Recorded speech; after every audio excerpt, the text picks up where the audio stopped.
Hey, everybody. Welcome to this week's episode. A lot of really great things to cover this episode. We have some more AI questions that you sent over after our last episode, where we really talked a lot about AI. And then actually, I got some follow-up questions as well to the LinkedIn article that we were talking about in one of our previous shows, and how you can really utilize Sales Navigator to get in front of your target audience. So I really want to get the meat of the show dedicated to that LinkedIn portion, because it's all about creating sales, right? And creating opportunities. But I also want to just answer a couple of the AI questions that were posed by all of you out there. First off, thanks so much for the really positive reactions to the episodes this season. We have come back with some great topics that you are enjoying. So it's awesome to see and hear. I really appreciate your feedback, good, bad, or indifferent.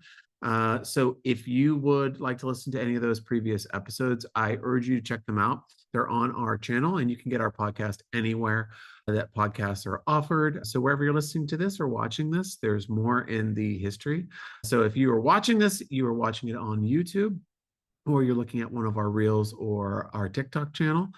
If you would like to find out more about the agency that I own, the Go Agency, we've been around for 16 years. We focus on digital marketing, etc. If you want some tips, tricks, or AI handbooks, check out our website. It's gosalesandmarketing.com. That's gosalesandmarketing.com. And you can find out all the details that you need there, of lots of great tips from our blog. Also, we have a great ebook right now on how to use AI, with a lot of really great custom prompts to help you discover how to use and unlock the power of AI for your business. So that's all on the website. But of course, if you are following the Bulletproof Marketer, you can sign up to our newsletter, which is available in the links in the description of this podcast. And we send out some messages twice a week with some really great information that will help you really harness the power of some of the topics that we are going to go through. If you have any topics or anything that you would like us to cover on a future episode, or follow-up questions for some of the things that I might even talk about today, any links that you have on this podcast, you can get in touch with me through. But also really great is to connect with me on LinkedIn. I love answering questions and hearing your feedback. So please get in touch if you feel the need. Now, today's episode, I want to talk about the follow-up AI questions. Now, one of the things that I was talking about in the last episode of BPM was how to look at AI as an assistant that you have to train up, rather than the expert that just walks into the room and is stellar. With that said, I did get some comments on the back end saying, hey, I thought AI was supposed to be this incredible tool that we can just immediately go and unlock the power to, and it's amazing instantly. And I have been using it for my own usage, and I think it's been working great, and everything's fantastic, and the world is wonderful. And why are you being a little bit down in the mouth about AI? Okay, correction. I'm not being down in the mouth or negative about AI at all. What I'm trying to do is let everybody know that AI does not allow you to be a lazy person. So if you think that AI is going to cut down time, meaning that you're not going to have to do all that research, you're not going to have to do all that thinking, you have something that is just going to do it for you. If you look at AI like that, it's not going to work for you. You might get some good answers, but I'm telling you, you are rolling the dice. So that's going to be a gamble. The risk is high if that information is going to be 100% correct. Remember, I said that if you're using the free version of GPT, which ChatGPT in particular, that I know a lot of people out there are listening, the information that's backed up there is through 2021, not 2025. So it's not the most up-to-date information. And as we all know what's going on in our world at large, there's lots of other factors that influence how businesses act, how consumers act, and just the stresses that people are under, that is not going to be taken into consideration when you're trying to build maybe psychographic profiles of your target audience, just using a real quick, give me the psychographic profiles of e-commerce business that sells socks. Yeah, probably not going to be the best way forward. So what I was trying to do in the last episode was say, hey, you got to train it up, and it's all about really understanding what you want to get out of it, making sure that you hold it accountable, and making sure that whenever you are providing it the prompt or the SOW that you want to execute, that you really are putting in a really solid prompt. Again, I've mentioned Prompt Engineer, and that's a really great tool. But I am not negative about AI whatsoever. I think I'm negative about people using it like a magic lamp that you can just rub. A genie's going to come out, give you your wish, and like suddenly, boom, you're in can on a sailboat. You know what I mean? This is not how it works, right? So just want us all to be on the same page. Also, I got some really interesting feedback too about Perplexity, which was one of the tools that I shared with you guys and gals out there and on our last episode. And the overriding vote really was Perplexity's flavor, if you will. I couldn't agree more. And it's really great to hear that, because if you are really looking to utilize AI for research, Perplexity is a good tool to use. I'm sure there'll be other ones that are going to be coming down the pipe, but right now, this is a really good one. Also, the paid version of that gives you deeper knowledge shares. So if you are interested in dipping your toe in Perplexity, use it for free. If you want something deeper, you can definitely go to a paid version and get a lot more juice. Now, I love using that tool just to give you another little kind of nudge in the direction of utilizing a tool like that. Perplexity is great because it cites all of its resources.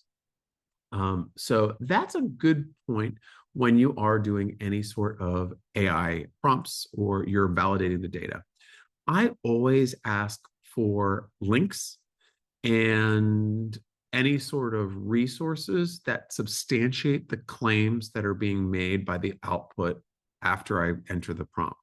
So when I get something and it says 47% of Americans do not like Diet Coke, they enjoy Sprite, and 45% of Americans like orange juice rather than water. And it's okay, great. These are numbers that I can use, right?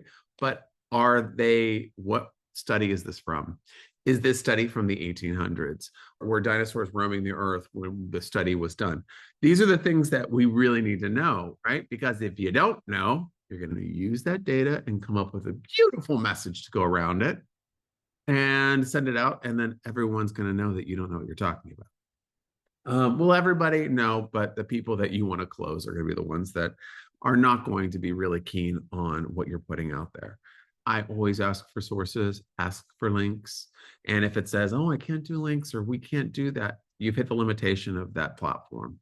So take that search, go over to something that's more of a deep research tool like Perplexity, and hit the ground running. Also, I got some feedback on Claude, which was another AI tool that I shared. A lot of people that have messaged me after our episode said that they are using, there was actually 5 vehement supporters on top of the rest of you that said that Claude's awesome, Claude's great, that really utilize it heavily. And so I asked one of the listeners that was really a big supporter, and I said, well, how do you use it? How do you get it to actually have this output that's written output that's so great and so cutting edge and right in your voice? They've trained it. So they spent a lot of time working with it, refining it, going back and forth. So now what they do is they can put in whatever they want in terms of a prompt or something that they've already written, and Claude can revise it to a higher level, which is stellar. So this is a really good tip for everybody. Again, I know I've talked about training your AI and how important that is, but aside from the training, you can get it to revise what you're already working on. So a really good way to get like a fresh pair of eyes is to take something that you fully formulated and then put it into a tool like Claude and say, hey, can you tweak it for this market? Can you tweak it for this angle? Can you add a couple things that are specific to e-commerce, because I'm going to be going after D2C brands? And then you can see a different type of output that is directly related to that audience. Now, notice I didn't just say, write me something for this e-commerce company. I have to send something to them that's interesting. Can you make it compelling and engaging? Go. And then just whatever it comes out with, copy and paste, put it in an email, and then cross your fingers. That's called spray and pray. That doesn't work with AI, especially if you want to really you want to ride the wave. Because if you want to ride the wave, you want to utilize this tool to help you become more hyper specific in your communications. So this is a segue, folks. So I'm segging into a really good tip of AI. After just listening to your feedback and speaking to a couple of my peers that listened to the last episode, one of the things that I didn't mention that I think is really, it's remiss for me to do that, is the power of taking something that you already created and utilizing AI to help angle it slightly differently to an audience that you want to consume that content. So if you're a business, I'm sure that you have multiple target audiences that you're trying to reach. So it could be you're selling a financial service, and that financial service is not just for Fortune 100 companies. It's for companies by and large, small, nonprofit, international, national, local, regional, whatever. So if I have a sales pitch or I have a case study and I want the case study to appeal to an international market, I can put in things into my prompt that would let the AI know that we want to just shift the positioning around this article or the sales piece or case study to directly attract that target audience. Maybe it's a local, maybe it's nonprofit, because with nonprofit, there's a lot of very specific terminology that goes into what they do on a regular basis. They have lots of different rules and regulations and forms and all kinds of things that they have to fill out. So if you know some of those key terms, you can throw them into your prompt when you're asking it to revise for that nonprofit audience.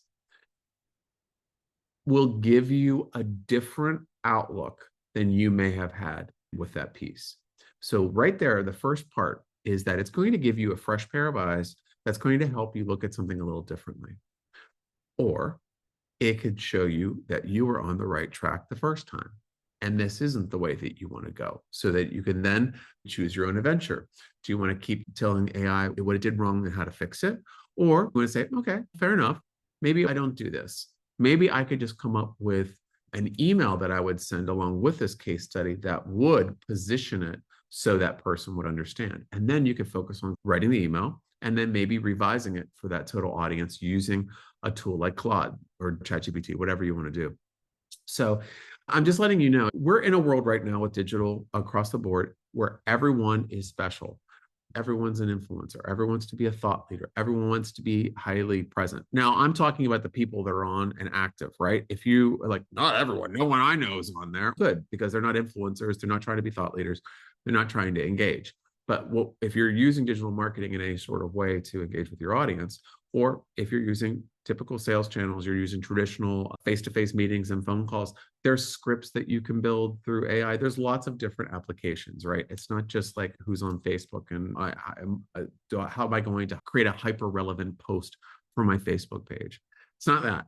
It's a whole world of this, right? If you're going to a trade show and you've never done a trade show focusing on the higher education market, and you're going to go to this trade show, you have no collateral, you have nothing. But what you do know is that you have a wonderful bank of collateral that works phenomenally well and without any issues. So if that is the case, then what are we doing, right? We have everything that we possibly need already. So why would we need to reinvent the wheel? We just need to reposition it. We need to get that bank of collateral, revise it so it has terminology, that it has buzzwords, that is hyper relevant to that audience. So we're not reinventing the wheel. We're just painting it a color that your audience likes, so that your message is not something that's hard for them to engage with. They're familiar with how it looks and feels, so they can very easily jump into it. So the revision of marketing materials is definitely a key part of the whole process of using AI.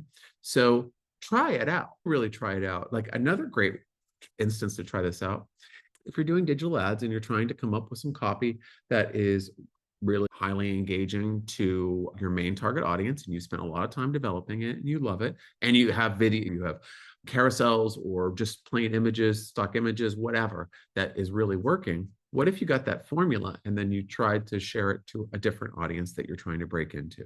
So audience A, B, and C, you've really locked it down. But D and E are ones that you're trying to find out more about. put your copy in and say revise for this target audience and give the demos and see what it comes up with. Now, am I going to tell you to go and copy all of that and put it directly into your meta advertising campaign and just wait for success? No, dude, rub a lamp. That's not how it works. So what you're doing is it's helping you out. It's almost like if you're hiring a coach or a consultant to come in and give you fresh ideas, give you fresh understanding of what you could do and how you could be more successful with your marketing. At the end of the day, the name of the game with marketing is being hyper relevant. Now, in this world we're living in right now, everyone wants to feel special and everybody wants trophy and roses for every single thing that they do, for waking up in the morning early to going to bed on time. Every single person wants something. You want to be able to deliver what they want, and not necessarily, oh, I have a product and you could use it, but you don't want it right now, but I'm going to act like you want it. No, everybody has needs in this market based around the subject matter of your business. So you want to be able to tie things together, and that's hyper relevant. Speaking to them how they speak, communicating how they communicate, meeting them where they are, with rather than shoving and like making false claims or just going over the top with it. You can actually communicate with people very simply. Have you ever been, how about this? Any of you guys out there, if you've ever gone into a networking meeting that someone just said, hey, why don't you come along to this networking meeting? You'd love it. You're really friendly. You're really extroverted. You'll love it. And you get there and it's an audience that you've never dealt with before. And you try the same sales pitch or you try your elevator pitch that you've used a million times. And then they look at you directly in the eye with no expression in their face. So they're looking right through you, right? It's because you don't have that thing that is hyper relevant.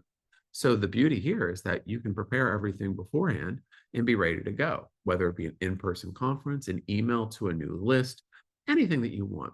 So I'm just telling you that you can revise anything that you have already produced this morning, or if it's 6 months ago. If you have evergreen content that can be recycled and repositioned, do it. So that's your big tip, right? You have a lot of great content that you haven't used in a while. Maybe brush it up with some AI, maybe add a different format to it, maybe take a couple blogs and combine them and put them into a case study that you can send over to as a sales item to a new audience you're trying to crack.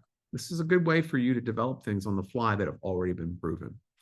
So that is the first thing that we wanted to talk about. And this conversation is going to continue. So please keep sharing your information, your questions, what you found that really works so I can share it with everybody. But in the meantime, let's switch gears a little bit from revising existing content to new hyper relevant audiences using AI to LinkedIn and utilizing LinkedIn for account-based marketing via Sales Navigator. Wow, sounds like a whole bunch of buzzwords. Sales Navigator is where I want to start off with. Okay, we talked about LinkedIn before, and I just wanted to share with you some quick insights on the power of Sales Navigator and some things that you can look into doing that will really help you elevate the way that you connect with your audience and engage with people on LinkedIn as a platform. I'll give you a really good tip at the very end of this segment that I think will propel you into giving it a whirl. Now, for Sales Navigator, for all of you that don't know, Sales Navigator is a service offered by LinkedIn, and it's essentially, I don't know if you want to call it a CRM, but it is like that. But it's almost like a subdivision of LinkedIn that really helps you identify, sort, and target individuals or companies. So if you are a user of LinkedIn, you do not have access to Sales Navigator because it is a paid service.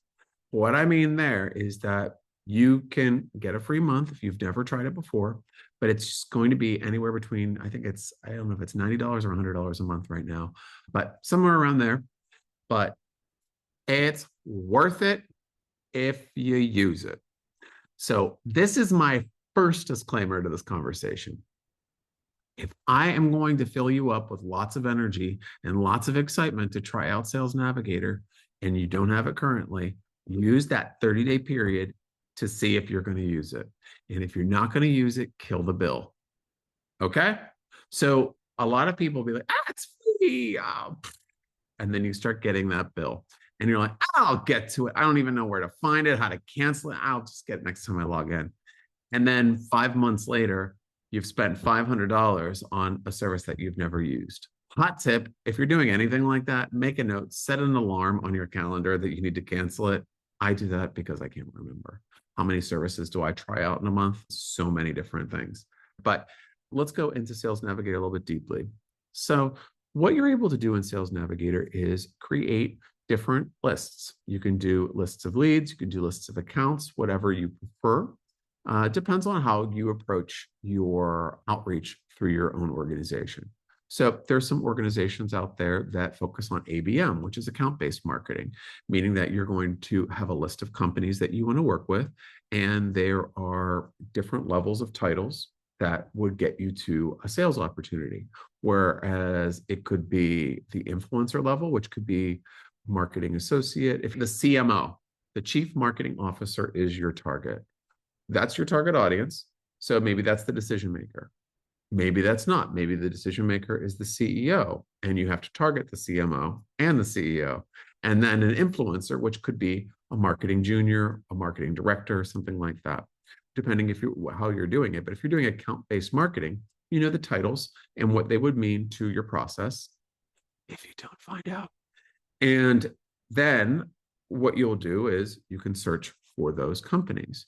So in Sales Navigator, there is not that, okay, so one of the big differences is that there is a deeper search.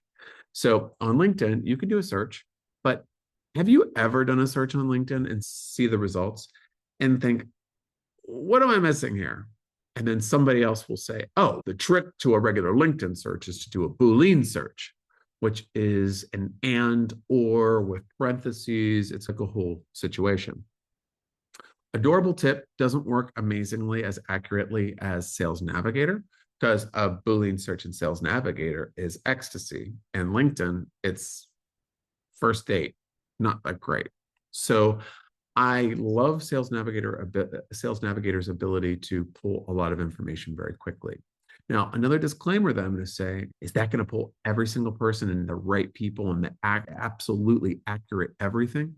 No, because not everybody utilizes LinkedIn.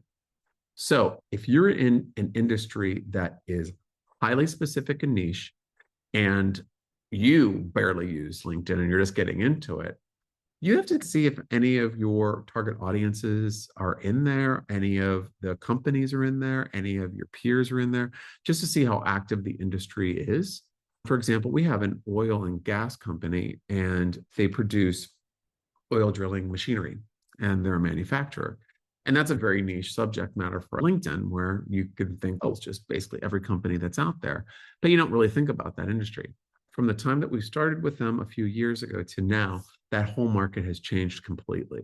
Because in day one, no one was there. Now, almost all of them are in there and being active. So things change over time based on people's attitudes and also their openness to thinking about ways of connecting with people.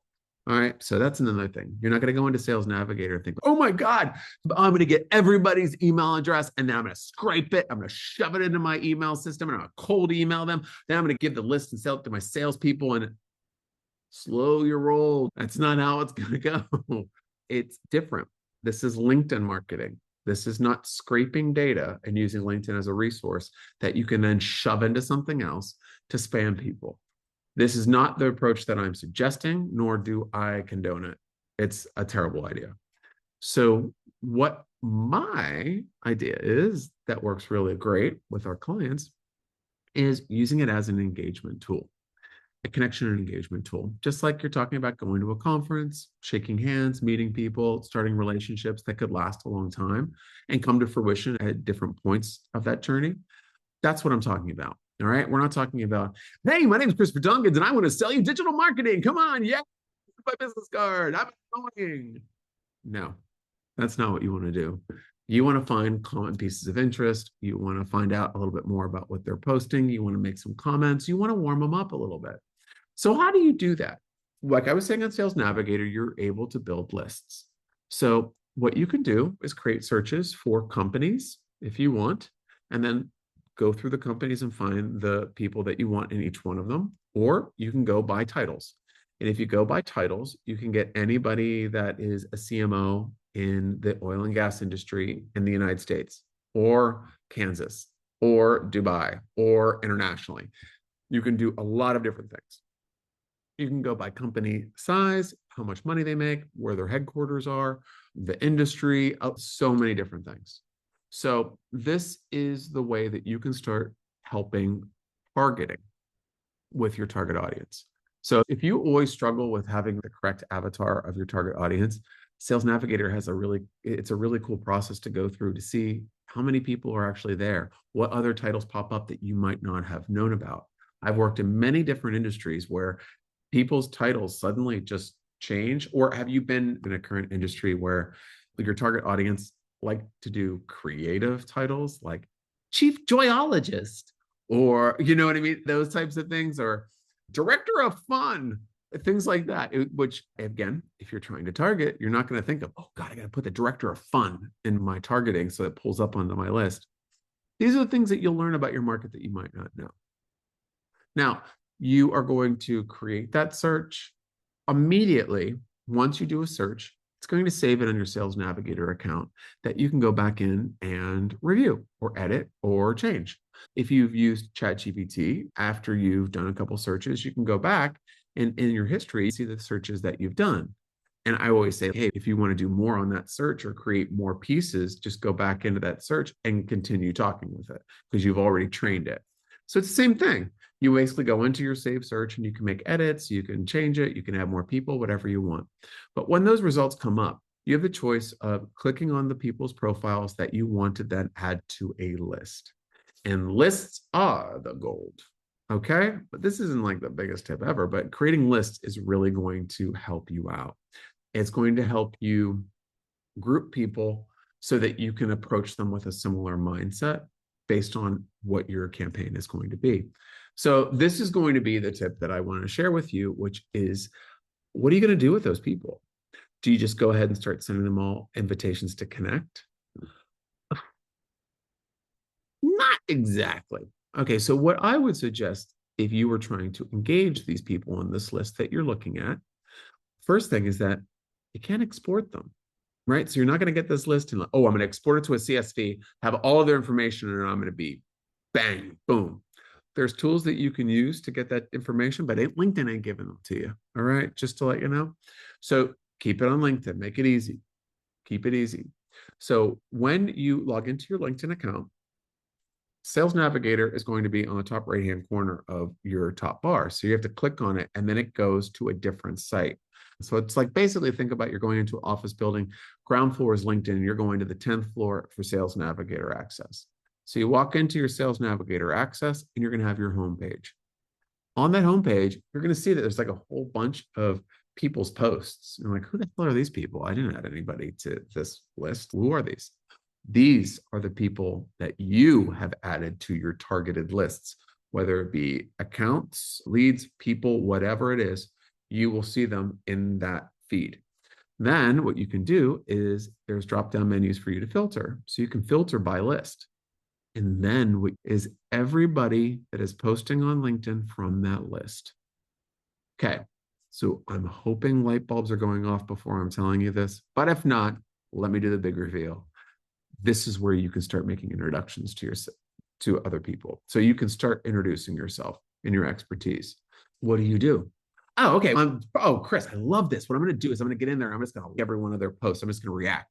Yeah. And then they're going to see me, and then I'm going to start coming up in their searches. And no, not exactly. So there are people that are going to look through and say, oh, who these people are liking my post? Oh, wow. Look at that.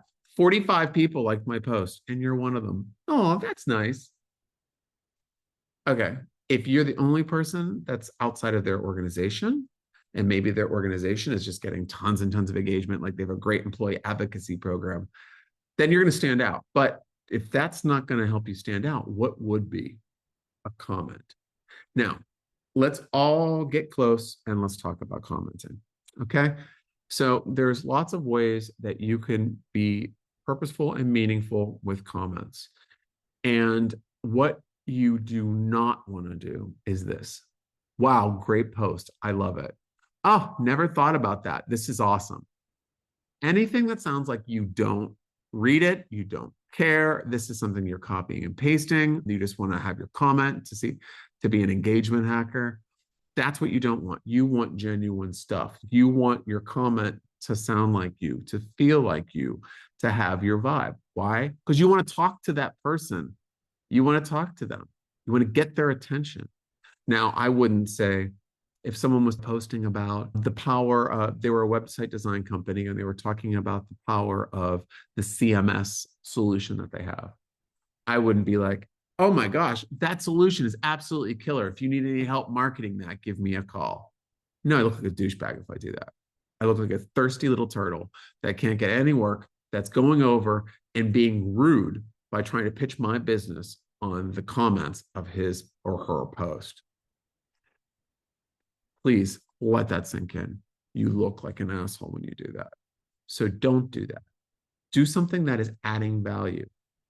If you have nothing to say and you agree with something, but you just don't know what to do, that's when you can throw a reaction on it. You can celebrate it. You can like it. There's options. So you can do something like that. That still counts as an engagement, but that is not your sole engagement strategy, right? You want to do comments and you want to do reactions. Also, you want to add value. So you want to know how you can add value. One of the things that I've got when I've suggested this through consulting to anybody that I've worked with, almost everybody pushes back on this because they're like, oh my God, I don't have time to comment on this many people's posts. And how long is that? What is the probability that these people are going to be coming on as my clients? Do you think I'm like a genie here? I don't have the answers to everybody's psyche. What I do know is that you doing this every single day for 30 to 40 minutes, because literally, if you have hardly anybody, let's be honest, if you're going to be creating a list on LinkedIn of 500 people, of that people are going to be highly active on LinkedIn. The rest will log in once in a while. Now, that does not mean that LinkedIn's a garbage platform for you. That means you need a bigger boat. You need a bigger list to see who's going to be the most engaged. Also, when you are creating those searches, you can also set the stipulation that someone has posted on LinkedIn in the last 30 days. That audience, I find, is the one that I like to create. So I create my big audience, and then I create a subset which is engaged. So of those engaged people, what you're able to do is see more stuff. You're going to be more active, right? If you have a list of 1,000 people and only 100 are active, you're only going to see 100 people's posts, and they're not going to be posting every single day. So it's not going to be as time consuming as you could have thought it would be. But there is a lot of opportunities for you to make a difference in terms of getting in front of those individuals and get your name seen, your face seen, your company seen. But also, you can speak about your own thought leadership in relationship to that piece of content without trying to big yourself up. You could go and be like, oh my gosh, you're completely right. This happened to me about a week ago with the client, and the solution that you gave was the one I used, and it worked perfectly. Now, that is different. That's a different way of doing it than just post. It's sharing. And then, you know what? After that happens, then you get that connection request from that individual. And guess what? You're off to the races, because then you can engage them like, oh my gosh, did you find me from the comment that I posted on your article? I love that article. Are you trying to publish more like that? I can't believe you are able to post so much on LinkedIn. That's amazing. What's your trick? Asking for insights, getting people to talk to you like a human being really works. And I know that if you are in a sales position, a lot of this is uncomfortable because it counteracts the sales leadership training a lot of the times where you're looking for all the yeses. And LinkedIn is not that platform. LinkedIn is a platform that is essentially an online networking opportunity where you're allowed to share your thought leadership, connect with people, engage, learn from one another, find opportunities, share opportunities. It's a business engagement platform. So if you just get the list and then start saying, connect, great. What the hell's next? What are you going to do next? Are you going to remember that you asked all those people to connect with you? And then when you get your notifications the next day and it says 40 people connected to you, what are you going to do? You have to think about how the whole process goes, because you're going to put a lot of work into each step of the setup. And then it's the maintenance that's going to give you a whole glass of juice if you're lucky and you can stay consistent. But my top tip is, once you're able to crack the crust on Sales Navigator and create some lists, make sure that you go in there and you start engaging with those people on the lists and get comfortable with it. So almost use that as your boot camp on, how am I going to do this the right way? If you need a hint, what I would suggest is utilizing AI as a backup. Maybe you write a comment that you would write into that LinkedIn comment box, but into AI first, and say, can you make this sound a little bit zippier, or can you revise this to be more on target with my own personal brand or my own company's brand, and see what it comes out with. And it's going to give you a different way of thinking about it. Now, read it, edit it, change it, and use it. Don't just put something in, don't even read it, post it, comment it, and move on to the next, because you just saved 20 seconds of your time. Lose that idea real quick, because you're never going to get better with the free or low cost tools that are going to save you a shit ton of time if you are constantly just letting it do all the work and you're not revising or managing it. That would be like hiring an employee and having them look after your best client and not looking at any of the reports, not listening in on any of the conversations, not reading any of the emails, just flying blind and hoping for the best. Okay, hot tip there. Sales Navigator lists are great. Sort by active in the last 30 days and start engaging with them. Put some time on your calendar in the morning to do it. Read your emails, jump on LinkedIn, say what's going on, kick some tires. It's not a bad idea, and it's a process that works. Just telling you. I do it every single day with the campaigns that we run for our clients. And yes, they're successful. Yes, they get more meetings when they go to conferences because of it. Yes, they're able to open up contacts that are completely closed off to them through traditional media communication channels. You're not answering their calls. They blacklist them on email. They won't do any faxes. They won't do basically anything. And they don't go to any networking events. They don't go to conferences. So what are you going to do? And LinkedIn sometimes is the channel in. Maybe that's the one that they're really listening to. Okay, last tip of the show. It's not going to wrap up AI and LinkedIn Sales Navigator, but one of the things that I really want to urge you to do is, when you are doing daily engagement on Sales Navigator, I highly recommend that you save the hyperlink to any posts that scream, this is the target audience and how they feel. So what will that look like? I don't know. I'm not running your business. You'll know. You'll know what is going to be different, because what you want to do is look at how they're communicating. Think about it. It's like a game. They're playing double dutch. The ropes are going and you have to find your in. So you have to find your in utilizing a common bond that you can form with that individual.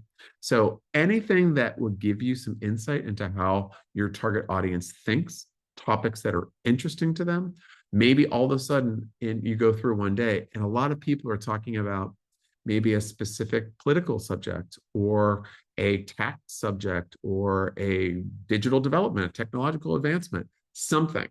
If any of that is happening, you should take note of it, because if you can then create some sort of thought leadership content from the angle of your business that would engage that audience, it worked. They're talking about it. They're thinking about it. So use it as almost a customer resource or potential audience like research tool. Then you can then take some of those findings, take them into Perplexity, try to expand on that. There's ways of taking it and just doing more.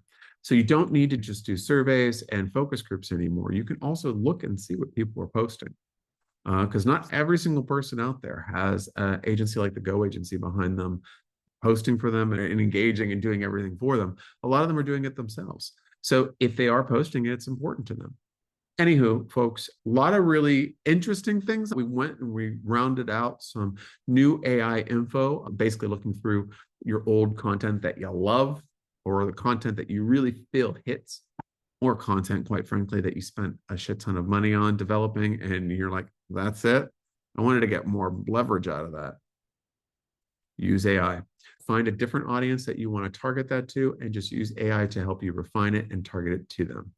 Then next up, we got Sales Navigator. Sales Navigator is a great tool for you not to only identify accounts and leads that you want to work with, but also the be all and end all of the wonderful engagement, where you can do some really in-depth, boots on the ground, guerrilla research on your target audience, what is interesting to them, and start making a splash in a different way than other people are, your competitors. I don't think that your competitors are really doing that. Maybe not all of them, maybe some of them are, but I've seen a lot of sales team use Sales Navigator. I really feel like it should be called maybe like Opportunity Navigator or Networking Navigator. I think Sales Navigator makes it seem, oh my God, this is the goldmine where I'm going to make all my money. This is where you're going to warm up potential clients before you talk to them, give them after service, connect with other members of their team that they've gatekept you from, and lots more. Okay, so really dive in, use that free month. And like I said, give yourself a 30-day countdown clock. And if you don't have the time to consistently execute it, find someone to help you with it and cancel that subscription because it will sneak up as an additional expense. All right, folks, that has been me, Christopher Tompkins, for the Bulletproof Marketer. Great show. I hope that everybody gets a lot out of it. Again, connect with me on LinkedIn if you have any questions or any feedback. I'm trying to think if there's anything else that I wanted to mention. I think that's it. Have a great week ahead. Please check out the previous episodes. And if you want my own AI prompt guide that I wrote myself, you can go to gosalesandmarketing.com and then just throw your email into the pop-up and we'll shoot that over to you via email. Also, I have 3 or 4 additional prompts that are exclusives that I'm sending through with that sign up in that ebook. So go ahead, have at it. And give me feedback. Did it work for you? What do you think? I really want to help everybody just unlock their brains in a way that they can really look at AI in a way that's going to kill it for their business. Because for someone who it's helping them kill it, it's really great. It's great. You just got to look at it the right way. All right, folks, you're legends. I will talk to you next time on the Bulletproof Marketer. Take care, folks.